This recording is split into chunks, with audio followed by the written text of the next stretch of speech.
السلام علیکم دوستوں، میں آج علامہ اقبال ٹاؤن خیبر بلاک موجود ہوں۔ میں نے آج دیکھا کہ آسمان پر چاند چمکتا ہوا 7:30 پر بہت اچھا نظر آ رہا ہے، تو میں نے کہا کیوں نہ اس کی مووی بنائی جائے۔ بہت عرصے بعد یہ اتفاق ہوا کہ کیمرے سے A53 گلیکسی سے سامسنگ سے چاند کی ویڈیو بنانے میں کامیاب ہوا۔ اس سے پہلے میں نے کئی بار کوشش کی لیکن آلودگی کی وجہ سے ایسا ہو نہ سکا۔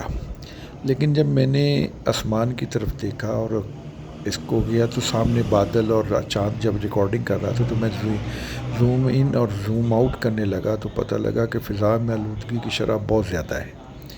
ذرات اس ویڈیو میں آپ کو نظر آئیں گے جو فضا میں اڑ رہے ہیں۔ اکثر آپ نے دیکھا ہوگا کہ جب آپ ویڈیو ریکارڈ کرتے ہیں تو اس طرح کی پرابلم کھڑی ہوتی ہے۔ اس کی وجہ بنیادی طور پہ یہ ہے کہ وہ جو ذرات ہوتے ہیں وہ فضائی آلودگی ہے۔ جب میں نے علامہ اقبال ٹاؤن کا آج ایئر کوالٹی انڈیکس چیک کیا تو پتہ لگا کہ اس وقت علامہ اقبال ٹاؤن میں ایئر کوالٹی انڈیکس 170 170 to 190 ہے، اور جو انسانی صحت کے لیے بہت زیادہ خطرناک ہے، جو پرندوں کے لیے بہت زیادہ خطرناک ہے، جو جانوروں کے لیے بہت زیادہ خطرناک ہے۔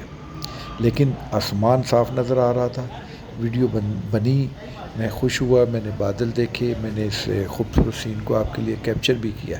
لیکن ساتھ ہی جب میں نے ذرات کو دیکھا تو میرا دل کیا کہ میں آپ کو بتاؤں کہ ہم بہت زیادہ خطرے کی زندگی گزار رہے ہیں، ہمیں اس خطرے سے بچنا ہے۔ اتنا برا ایئر کوالٹی انڈیکس، یعنی 2 دن پہلے بارش ہوئی، آج سارا دن تیز ہوا چلتی رہی، اس کے باوجود موسم میں اس قدر آلودگی اور اس قدر پارٹیکولرز اور اسپیشلی چھوٹے چھوٹے ذرات اڑتے پھر رہے ہیں کہ ہمیں سمجھ نہیں آ رہی کہ ہمارے ساتھ ہوگا کیا، ہم کیسے زندہ رہیں گے۔ آپ سب لوگوں سے میری التماس ہے کہ خدا را اپنے ماحول کو صاف رکھنے کے لیے کوشش کیجیے، اپنے ماحول کو صاف رکھیے۔ آپ کا بہت شکریہ سیف الرحمان رانا میڈیا سے، اور میری آپ سے درخواست ہے کہ میرے چینل میڈیا سے کو سبسکرائب کیجیے، اور اب آپ اچھی طرح اس ویڈیو کو غور سے دیکھیے، اور اس کے جو آسمان پہ فضائی منظر ہے آپ کو اسے دیکھ کر اندازہ ہو جائے گا کہ ہم کس صورتحال سے دوچار ہیں۔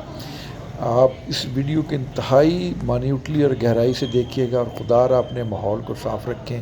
فضائی آلودگی کو قابو پانے کے لیے میکسیمم کوشش کریں، گاڑیوں کا استعمال کم کریں، کارخانوں والوں کو نصیحت کریں کہ یار اپنے ماحول کو صاف رکھیں، سائیکل کا استعمال زیادہ کریں۔ اگر ہم ایسا نہیں کریں گے تو ہمیں بہت زیادہ مشکل کا سامنا کرنا ہوگا۔